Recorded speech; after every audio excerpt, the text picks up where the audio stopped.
ಧರ್ಮಸ್ಥಳದಲ್ಲಿ ನೂರಾರು ಶವವನ್ನ ಹೂತಿಟ್ಟ ಕೇಸ್ಗೆ ಸಂಬಂಧಪಟ್ಟ ಹಾಗೆ ಜಾಮೀನಿಗಾಗಿ ಚಿನ್ನಯ್ಯ ಪರ ವಕೀಲರು ಅರ್ಜಿಯನ್ನ ಸಲ್ಲಿಸಿದ್ದಾರೆ. ಬೆಳ್ತಂಗಡಿ ಕೋರ್ಟ್ಗೆ ಜಾಮೀನು ಅರ್ಜಿ ಸಲ್ಲಿಕೆ ಮಾಡಿದ್ದಾರೆ. ಚಿನ್ನಯ್ಯ ಪರ ವಕೀಲರಿಂದ ವಾದ ಮಂಡನೆ ಆಗ್ತಾ ಇದೆ. ಕೆಲ ಆರೋಪಿಗಳು ತನಿಖೆಗೆ ಬರ್ತಾ ಇಲ್ಲ, ತನಿಖೆಗಾಗಿ ನೋಟಿಸ್ ನೀಡಿದ್ರು ಕೂಡ ಬರುತ್ತಿಲ್ಲ. ಆದರೆ ಚಿನ್ನಯ್ಯ ಮಾತ್ರ ಜೈಲಿನಲ್ಲಿ ಇರುವಂತಾಗಿದೆ. ಚಿನ್ನಯ್ಯ ಪರ ವಕೀಲರಿಂದ ವಾದ ಮಂಡನೆ ಮಾಡುತ್ತಿದ್ದಾರೆ.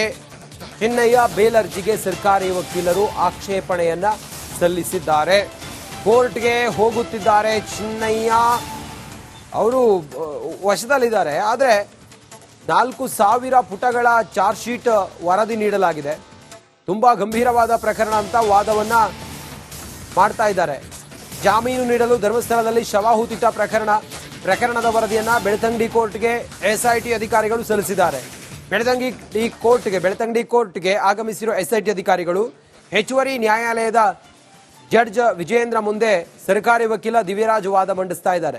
ಆರೋಪಿ ಚಿನ್ನಯ್ಯನ ಪರ ಕಾನೂನು ಸೇವೆಗಳ ಪ್ರಾಧಿಕಾರದ ವಕೀಲರು ವಾದವನ್ನು ಮಂಡಿಸ್ತಾ ಇದ್ದಾರೆ. ಚಿನ್ನಯ್ಯನಿಗೆ ಜಾಮೀನು ಅರ್ಜಿ ಸಲ್ಲಿಸಿದ ಚಿನ್ನಯ್ಯ ಪರ ವಕೀಲರು ಜಾಮೀನು ನೀಡಲು ಕೋರ್ಟ್ನಲ್ಲಿ ಕೆಲವು ಅಂಶಗಳನ್ನ ಹೇಳಿ ವಾದವನ್ನ ಮಂಡನೆ ಮಾಡಿದ್ದಾರೆ. ತನಿಖೆಗಾಗಿ ನೋಟಿಸ್ ನೀಡಿದ್ರು ಬರುತ್ತಿಲ್ಲ, ಕೋರ್ಟ್ಗೆ ಹೋಗ್ತಾ ಇದ್ದಾರೆ. ಯಾರು ಬೇರೆ ಉಳಿದ ಆರೋಪಿಗಳು. ಸರ್ಕಾರಿ ವಕೀಲರಿಂದ ಚಿನ್ನಯ್ಯ ಜಾಮೀನು ಅರ್ಜಿಗೆ ಆಕ್ಷೇಪ ವ್ಯಕ್ತವಾಗಿದೆ.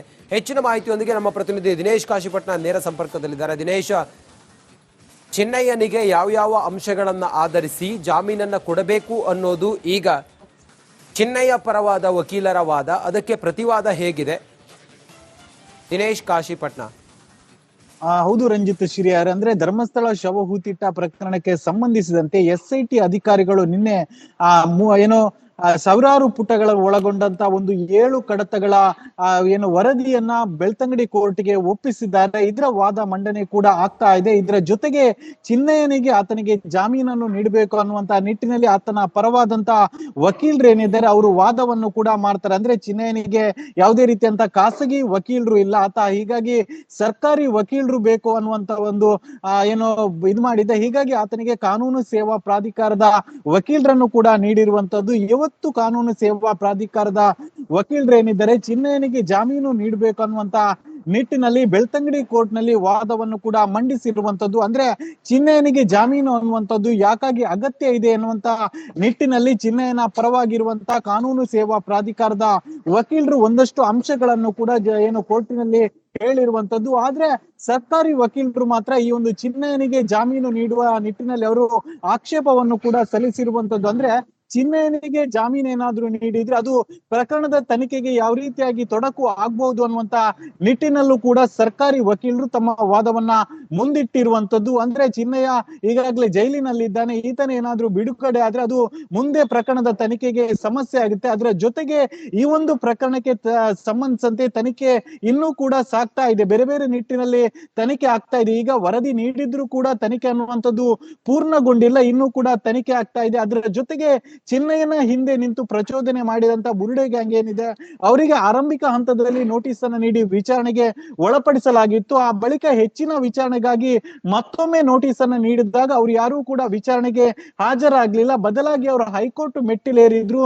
ಆ ಹೈಕೋರ್ಟ್ ನಿಂದ ಆದೇಶ ಕೂಡ ಬಂದಿರುವಂತದ್ದು ಅವರನ್ನ ಒತ್ತಡದ ವಿಚಾರಣೆ ಕೂಡ ಮಾಡಬಾರ್ದು ಅನ್ನುವಂತ ಈ ನಿಟ್ಟಿನಲ್ಲಿ ಇವತ್ತು ಅದೇ ವಿಚಾರವಾಗಿ ಸರ್ಕಾರಿ ವಕೀಲರು ಹೇಳಿರುವಂತದ್ದು. ಅಂದ್ರೆ ಅವರು ನೋಟಿಸ್ ಅನ್ನ ನೀಡಿದ್ರು ಕೂಡ ವಿಚಾರಣೆಗೆ ಬರ್ತಾ ಇಲ್ಲ, ಬದಲಾಗಿ ಅವರು ಕೋರ್ಟಿಗೆ ಹೋಗ್ತಾ ಇದ್ದಾರೆ. ಹೀಗಾಗಿ ಈ ಒಂದು ಪ್ರಕರಣದಲ್ಲಿ ಅವರ ವಿಚಾರಣೆ ಅನ್ನುವಂಥದ್ದು ಬಹಳಷ್ಟು ಅಗತ್ಯ ಇದೆ. ಚಿನ್ನಯ್ಯನಿಗೆ ಈಗ ಜಾಮೀನು ನೀಡಿದ್ರೆ ಅದು ಸಮಸ್ಯೆ ಆಗಬಹುದು. ಅದರ ಜೊತೆಗೆ ಈ ಒಂದು ಪ್ರಕರಣ ಏನಿದೆ ಇದು ಬಹಳಷ್ಟು ಗಂಭೀರವಾದಂತಹ ಪ್ರಕರಣ. ಸುಮಾರು 3,923 ಪುಟಗಳು ಇರುವಂತಹ ವರದಿ ಕೂಡ ಈಗಾಗಲೇ ಸಲ್ಲಿಕೆ ಆಗಿದೆ. ಹೀಗಾಗಿ ಆತನಿಗೆ ಜಾಮೀನನ್ನು ನೀಡಬಾರದು ಅನ್ನುವಂತ ನಿಟ್ಟಿನಲ್ಲಿ ಸರ್ಕಾರಿ ವಕೀಲರು ತಮ್ಮ ವಾದವನ್ನು ಮುಂದಿಟ್ಟಿರುವಂತದ್ದು. ರಂಜಿತ್ ಶ್ರೀಯಾರ್. ಓಕೆ ದಿನೇಶ್, ಮತ್ತೊಂದು ಕಡೆಯಲ್ಲಿ ಈಗ ಚಿನ್ನಯ್ಯ ಬೇರೆ ಆರೋಪಿಗಳ ಕುರಿತಾಗಿಯೂ ಕೂಡ ಚಿನ್ನಯ್ಯನ ಪರವಾದ ವಕೀಲರು ಮಾತಾಡ್ತಾ ಇದ್ದಾರೆ. ಏನ್ ಹೇಳ್ತಾ ಇದ್ದಾರೆ? ಜೊತೆಗೆ ಚಿನ್ನಯ್ಯನಿಗೆ ಯಾವ ಆಧಾರದ ಮೇಲೆ ಈಗ ಜಾಮೀನು ಕೊಡ್ಲಿಕ್ಕೆ ಅವಕಾಶಗಳಿದೆ?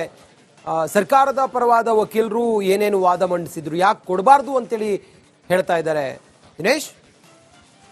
ಹೌದು ರಂಜಿತ್ ಶ್ರೀಯರ್, ಚಿನ್ನಯ್ಯನ ಪರವಾಗಿ ವಾದ ಮಂಡಿಸ್ತಾ ಇರುವಂತದ್ದು ಕಾನೂನು ಸೇವಾ ಪ್ರಾಧಿಕಾರದ ವಕೀಲರು. ಅಂದ್ರೆ ಆ ಚಿನ್ನಯ್ಯ ಈ ಹಿಂದೆ ಬಂದಾಗ, ಅಂದ್ರೆ ಯಾವಾಗ ಪತ್ರ ವೈರಲ್ ಆಗಿತ್ತು ಆ ಸಂದರ್ಭದಲ್ಲಿ ಆತನ ಜೊತೆ ಒಂದಷ್ಟು ವಕೀಲರು ಇದ್ರು. ಆ ಬಳಿಕ ಉತ್ಖನನ ಸಂದರ್ಭದಲ್ಲೂ ಕೂಡ ನೀವು ಗಮನಿಸ್ತಾ ಇದ್ದಿರಬಹುದು. ಅಂದ್ರೆ ಆತನ ಉತ್ಖನನ ಸಂದರ್ಭದಲ್ಲಿ ಆತನ ಜೊತೆ ಒಂದು ವಕೀಲರ ಟೀಮ್ ಬರ್ತಾ ಇದ್ರು. ಆದ್ರೆ ಯಾವಾಗ ಆತ ಬಂಧನ ಆದ್ನೋ ಆ ದಿನದಿಂದ ಯಾರು ವಕೀಲರು ಆತನ ಜೊತೆ ಇಲ್ಲ. ಹೀಗಾಗಿ ಆತ ಆ ಬಳಿಕ ವಕೀಲರು ಬೇಕು ಅನ್ನುವಂತ ನಿಟ್ಟಿನಲ್ಲಿ ಮನವಿ ಮಾಡಿಕೊಂಡಿದ್ದ. ಹೀಗಾಗಿ ಆತನಿಗೆ ಕಾನೂನು ಸೇವಾ ಪ್ರಾಧಿಕಾರದ ವಕೀಲರನ್ನು ಕೂಡ ನೀಡಲಾಗಿತ್ತು. ವಕೀಲರು ಈ ಹಿಂದೆ ಒಮ್ಮೆ ಆತನಿಗೆ ಜಾಮೀನು ನೀಡಬೇಕು ಅನ್ನುವಂತ ನಿಟ್ಟಿನಲ್ಲಿ ಅರ್ಜಿಯನ್ನ ಸಲ್ಲಿಸಿದ್ರು. ಆಗ ಆತನ ಜಾಮೀನು ಅರ್ಜಿ ರಿಜೆಕ್ಟ್ ಆಗಿತ್ತು. ಈಗ ಮತ್ತೆ ಚಿನ್ನಯ್ಯನ ಪರವಾಗಿರುವಂತಹ ಕಾನೂನು ಸೇವಾ ಪ್ರಾಧಿಕಾರದ ವಕೀಲರು ಧರ್ಮಸ್ಥಳದಲ್ಲಿ ನೂರಾರು ಶವವನ್ನ ಹೂತಿಟ್ಟ ಕೇಸ್ಗೆ ಸಂಬಂಧಪಟ್ಟ ಹಾಗೆ ಜಾಮೀನಿಗಾಗಿ ಚಿನ್ನಯ್ಯ ಪರ ವಕೀಲರು ಅರ್ಜಿಯನ್ನ ಸಲ್ಲಿಸಿದ್ದಾರೆ. ಬೆಳ್ತಂಗಡಿ ಕೋರ್ಟ್ಗೆ ಜಾಮೀನು ಅರ್ಜಿ ಸಲ್ಲಿಕೆ ಮಾಡಿದ್ದಾರೆ. ಚಿನ್ನಯ್ಯ ಪರ ವಕೀಲರಿಂದ ವಾದ ಮಂಡನೆ ಆಗ್ತಾ ಇದೆ. ಕೆಲ ಆರೋಪಿಗಳು ತನಿಖೆಗೆ ಬರ್ತಾ ಇಲ್ಲ, ತನಿಖೆಗಾಗಿ ನೋಟಿಸ್ ನೀಡಿದ್ರು ಕೂಡ ಬರುತ್ತಿಲ್ಲ. ಆದ್ರೆ ಚಿನ್ನಯ್ಯ ಮಾತ್ರ ಜೈಲಿನಲ್ಲಿ ಇರುವಂತಾಗಿದೆ. ಚಿನ್ನಯ್ಯ ಪರ ವಕೀಲರಿಂದ ವಾದ ಮಂಡನೆ ಮಾಡುತ್ತಿದ್ದಾರೆ. ಚಿನ್ನಯ್ಯ ಬೇಲ್ ಅರ್ಜಿಗೆ ಸರ್ಕಾರಿ ವಕೀಲರು ಆಕ್ಷೇಪಣೆಯನ್ನ ಸಲ್ಲಿಸಿದ್ದಾರೆ. ಕೋರ್ಟ್ಗೆ ಹೋಗುತ್ತಿದ್ದಾರೆ ಚಿನ್ನಯ್ಯ. ಅವರು ವಶದಲ್ಲಿದ್ದಾರೆ. ಆದ್ರೆ 4,000 ಪುಟಗಳ ಚಾರ್ಜ್ ಶೀಟ್ ವರದಿ ನೀಡಲಾಗಿದೆ. ತುಂಬಾ ಗಂಭೀರವಾದ ಪ್ರಕರಣ ಅಂತ ವಾದವನ್ನ ಮಾಡ್ತಾ ಇದ್ದಾರೆ. ಜಾಮೀನು ನೀಡಲು ಧರ್ಮಸ್ಥಳದಲ್ಲಿ ಶವ ಹೂತಿಟ್ಟ ಪ್ರಕರಣದ ವರದಿಯನ್ನ ಬೆಳ್ತಂಗಡಿ ಕೋರ್ಟ್ಗೆ ಎಸ್ಐಟಿ ಅಧಿಕಾರಿಗಳು ಸಲ್ಲಿಸಿದ್ದಾರೆ. ಬೆಳ್ತಂಗಡಿ ಕೋರ್ಟ್ಗೆ ಆಗಮಿಸಿರುವ ಎಸ್ಐಟಿ ಅಧಿಕಾರಿಗಳು ಹೆಚ್ಚುವರಿ ನ್ಯಾಯಾಲಯದ ಜಡ್ಜ್ ವಿಜಯೇಂದ್ರ ಮುಂದೆ ಸರ್ಕಾರಿ ವಕೀಲ ದಿವ್ಯರಾಜ್ ವಾದ ಮಂಡಿಸ್ತಾ ಇದ್ದಾರೆ. ಆರೋಪಿ ಚಿನ್ನಯ್ಯನ ಪರ ಕಾನೂನು ಸೇವೆಗಳ ಪ್ರಾಧಿಕಾರದ ವಕೀಲರು ವಾದವನ್ನು ಮಂಡಿಸ್ತಾ ಇದ್ದಾರೆ. ಚಿನ್ನಯ್ಯನಿಗೆ ಜಾಮೀನು ಅರ್ಜಿ ಸಲ್ಲಿಸಿದ ಚಿನ್ನಯ್ಯ ಪರ ವಕೀಲರು ಜಾಮೀನು ನೀಡಲು ಕೋರ್ಟ್ನಲ್ಲಿ ಕೆಲವು ಅಂಶಗಳನ್ನ ಹೇಳಿ ವಾದವನ್ನ ಮಂಡನೆ ಮಾಡಿದ್ದಾರೆ. ತನಿಖೆಗಾಗಿ ನೋಟಿಸ್ ನೀಡಿದ್ರು ಬರುತ್ತಿಲ್ಲ, ಕೋರ್ಟ್ಗೆ ಹೋಗ್ತಾ ಇದ್ದಾರೆ. ಯಾರು? ಬೇರೆ ಉಳಿದ ಆರೋಪಿಗಳು. ಸರ್ಕಾರಿ ವಕೀಲರಿಂದ ಚಿನ್ನಯ್ಯ ಜಾಮೀನು ಅರ್ಜಿಗೆ ಆಕ್ಷೇಪ ವ್ಯಕ್ತವಾಗಿದೆ. ಹೆಚ್ಚಿನ ಮಾಹಿತಿಯೊಂದಿಗೆ ನಮ್ಮ ಪ್ರತಿನಿಧಿ ದಿನೇಶ್ ಕಾಶಿಪಟ್ನ ನೇರ ಸಂಪರ್ಕದಲ್ಲಿದ್ದಾರೆ. ದಿನೇಶ್, ಚಿನ್ನಯ್ಯನಿಗೆ ಯಾವ ಅಂಶಗಳನ್ನ ಆಧರಿಸಿ ಜಾಮೀನನ್ನ ಕೊಡಬೇಕು ಅನ್ನೋದು ಈಗ ಚಿನ್ನಯ್ಯ ಪರವಾದ ವಕೀಲರ ವಾದ, ಅದಕ್ಕೆ ಪ್ರತಿವಾದ ಹೇಗಿದೆ? ದಿನೇಶ್ ಕಾಶಿಪಟ್ನ.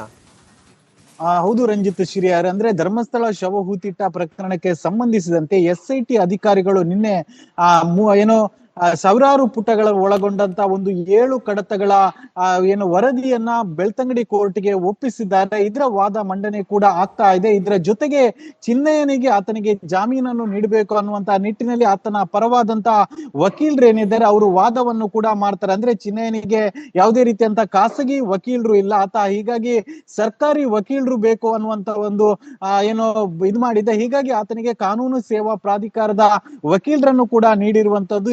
ಇವತ್ತು ಕಾನೂನು ಸೇವಾ ಪ್ರಾಧಿಕಾರದ ವಕೀಲರು ಏನಿದ್ದಾರೆ ಚಿನ್ನಯ್ಯನಿಗೆ ಜಾಮೀನು ನೀಡಬೇಕು ಅನ್ನುವಂತ ನಿಟ್ಟಿನಲ್ಲಿ ಬೆಳ್ತಂಗಡಿ ಕೋರ್ಟ್ ನಲ್ಲಿ ವಾದವನ್ನು ಕೂಡ ಮಂಡಿಸಿರುವಂತದ್ದು. ಅಂದ್ರೆ ಚಿನ್ನಯ್ಯನಿಗೆ ಜಾಮೀನು ಅನ್ನುವಂಥದ್ದು ಯಾಕಾಗಿ ಅಗತ್ಯ ಇದೆ ಎನ್ನುವಂತ ನಿಟ್ಟಿನಲ್ಲಿ ಚಿನ್ನಯ್ಯನ ಪರವಾಗಿರುವಂತ ಕಾನೂನು ಸೇವಾ ಪ್ರಾಧಿಕಾರದ ವಕೀಲರು ಒಂದಷ್ಟು ಅಂಶಗಳನ್ನು ಕೂಡ ಕೋರ್ಟಿನಲ್ಲಿ ಹೇಳಿರುವಂತದ್ದು. ಆದ್ರೆ ಸರ್ಕಾರಿ ವಕೀಲರು ಮಾತ್ರ ಈ ಒಂದು ಚಿನ್ನಯ್ಯನಿಗೆ ಜಾಮೀನು ನೀಡುವ ನಿಟ್ಟಿನಲ್ಲಿ ಅವರು ಆಕ್ಷೇಪವನ್ನು ಕೂಡ ಸಲ್ಲಿಸಿರುವಂತದ್ದು. ಅಂದ್ರೆ ಚಿನ್ನಯ್ಯನಿಗೆ ಜಾಮೀನು ಏನಾದ್ರೂ ನೀಡಿದ್ರೆ ಅದು ಪ್ರಕರಣದ ತನಿಖೆಗೆ ಯಾವ ರೀತಿಯಾಗಿ ತೊಡಕು ಆಗ್ಬಹುದು ಅನ್ನುವಂತ ನಿಟ್ಟಿನಲ್ಲೂ ಕೂಡ ಸರ್ಕಾರಿ ವಕೀಲರು ತಮ್ಮ ವಾದವನ್ನ ಮುಂದಿಟ್ಟಿರುವಂತದ್ದು. ಅಂದ್ರೆ ಚಿನ್ನಯ್ಯ ಈಗಾಗಲೇ ಜೈಲಿನಲ್ಲಿದ್ದಾನೆ, ಈತನ ಏನಾದ್ರೂ ಬಿಡುಗಡೆ ಆದ್ರೆ ಅದು ಮುಂದೆ ಪ್ರಕರಣದ ತನಿಖೆಗೆ ಸಮಸ್ಯೆ ಆಗುತ್ತೆ. ಅದರ ಜೊತೆಗೆ ಈ ಒಂದು ಪ್ರಕರಣಕ್ಕೆ ಸಂಬಂಧಿಸಿದಂತೆ ತನಿಖೆ ಇನ್ನೂ ಕೂಡ ಸಾಗ್ತಾ ಇದೆ, ಬೇರೆ ಬೇರೆ ನಿಟ್ಟಿನಲ್ಲಿ ತನಿಖೆ ಆಗ್ತಾ ಇದೆ. ಈಗ ವರದಿ ನೀಡಿದ್ರು ಕೂಡ ತನಿಖೆ ಅನ್ನುವಂಥದ್ದು ಪೂರ್ಣಗೊಂಡಿಲ್ಲ, ಇನ್ನೂ ಕೂಡ ತನಿಖೆ ಆಗ್ತಾ ಇದೆ. ಅದರ ಜೊತೆಗೆ ಚಿನ್ನಯ್ಯನ ಹಿಂದೆ ನಿಂತು ಪ್ರಚೋದನೆ ಮಾಡಿದಂತ ಬುರುಡೆ ಗ್ಯಾಂಗ್ ಏನಿದೆ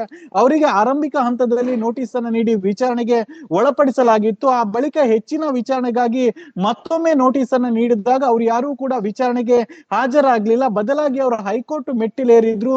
ಆ ಹೈಕೋರ್ಟ್ ನಿಂದ ಆದೇಶ ಕೂಡ ಬಂದಿರುವಂತದ್ದು ಅವರನ್ನ ಒತ್ತಡದ ವಿಚಾರಣೆ ಕೂಡ ಮಾಡಬಾರ್ದು ಅನ್ನುವಂತ ಈ ನಿಟ್ಟಿನಲ್ಲಿ ಇವತ್ತು ಅದೇ ವಿಚಾರವಾಗಿ ಸರ್ಕಾರಿ ವಕೀಲರು ಹೇಳಿರುವಂತದ್ದು. ಅಂದ್ರೆ ಅವರು ನೋಟಿಸ್ ಅನ್ನ ನೀಡಿದ್ರು ಕೂಡ ವಿಚಾರಣೆಗೆ ಬರ್ತಾ ಇಲ್ಲ, ಬದಲಾಗಿ ಅವರು ಕೋರ್ಟಿಗೆ ಹೋಗ್ತಾ ಇದ್ದಾರೆ. ಹೀಗಾಗಿ ಈ ಒಂದು ಪ್ರಕರಣದಲ್ಲಿ ಅವರ ವಿಚಾರಣೆ ಅನ್ನುವಂಥದ್ದು ಬಹಳಷ್ಟು ಅಗತ್ಯ ಇದೆ. ಚಿನ್ನಯ್ಯನಿಗೆ ಈಗ ಜಾಮೀನು ನೀಡಿದ್ರೆ ಅದು ಸಮಸ್ಯೆ ಆಗಬಹುದು. ಅದರ ಜೊತೆಗೆ ಈ ಒಂದು ಪ್ರಕರಣ ಏನಿದೆ ಇದು ಬಹಳಷ್ಟು ಗಂಭೀರವಾದಂತಹ ಪ್ರಕರಣ. ಸುಮಾರು 3923 ಪುಟಗಳು ಇರುವಂತಹ ವರದಿ ಕೂಡ ಈಗಾಗಲೇ ಸಲ್ಲಿಕೆ ಆಗಿದೆ. ಹೀಗಾಗಿ ಆತನಿಗೆ ಜಾಮೀನನ್ನು ನೀಡಬಾರದು ಅನ್ನುವಂತ ನಿಟ್ಟಿನಲ್ಲಿ ಸರ್ಕಾರಿ ವಕೀಲರು ತಮ್ಮ ವಾದವನ್ನ ಮುಂದಿಟ್ಟಿರುವಂತದ್ದು. ರಂಜಿತ್ ಶಿರಿಯಾರ್. ಓಕೆ ದಿನೇಶ್, ಮತ್ತೊಂದು ಕಡೆಯಲ್ಲಿ ಈಗ ಚಿನ್ನಯ್ಯ ಬೇರೆ ಆರೋಪಿಗಳ ಕುರಿತಾಗಿಯೂ ಕೂಡ ಚಿನ್ನಯ್ಯನ ಪರವಾದ ವಕೀಲರು ಮಾತಾಡ್ತಾ ಇದ್ದಾರೆ. ಏನ್ ಹೇಳ್ತಾ ಇದ್ದಾರೆ? ಜೊತೆಗೆ ಚಿನ್ನಯ್ಯನಿಗೆ ಯಾವ್ಯಾವ ಆಧಾರದ ಮೇಲೆ ಈಗ ಜಾಮೀನು ಕೊಡ್ಲಿಕ್ಕೆ ಅವಕಾಶಗಳಿದೆ? ಸರ್ಕಾರದ ಪರವಾದ ವಕೀಲರು ಏನೇನು ವಾದ ಮಂಡಿಸಿದ್ರು, ಯಾಕೆ ಕೊಡಬಾರ್ದು ಅಂತೇಳಿ ಹೇಳ್ತಾ ಇದ್ದಾರೆ ದಿನೇಶ್? ಹೌದು ರಂಜಿತ್ ಶಿರಿಯಾರ್, ಚಿನ್ನಯ್ಯನ ಪರವಾಗಿ ವಾದ ಮಂಡಿಸ್ತಾ ಇರುವಂತದ್ದು ಕಾನೂನು ಸೇವಾ ಪ್ರಾಧಿಕಾರದ ವಕೀಲರು. ಅಂದ್ರೆ ಆ ಚಿನ್ನಯ್ಯ ಈ ಹಿಂದೆ ಬಂದಾಗ, ಅಂದ್ರೆ ಯಾವಾಗ ಪತ್ರ ವೈರಲ್ ಆಗಿತ್ತು ಆ ಸಂದರ್ಭದಲ್ಲಿ ಆತನ ಜೊತೆ ಒಂದಷ್ಟು ವಕೀಲರು ಇದ್ರು. ಆ ಬಳಿಕ ಉತ್ಖನನ ಸಂದರ್ಭದಲ್ಲೂ ಕೂಡ ನೀವು ಗಮನಿಸ್ತಾ ಇದ್ದಿರಬಹುದು. ಅಂದ್ರೆ ಆತನ ಉತ್ಖನನ ಸಂದರ್ಭದಲ್ಲಿ ಆತನ ಜೊತೆ ಒಂದು ವಕೀಲರ ಟೀಮ್ ಬರ್ತಾ ಇದ್ರು. ಆದ್ರೆ ಯಾವಾಗ ಆತ ಬಂಧನ ಆದ್ನೋ ಆ ದಿನದಿಂದ ಯಾರು ವಕೀಲರು ಆತನ ಜೊತೆ ಇಲ್ಲ.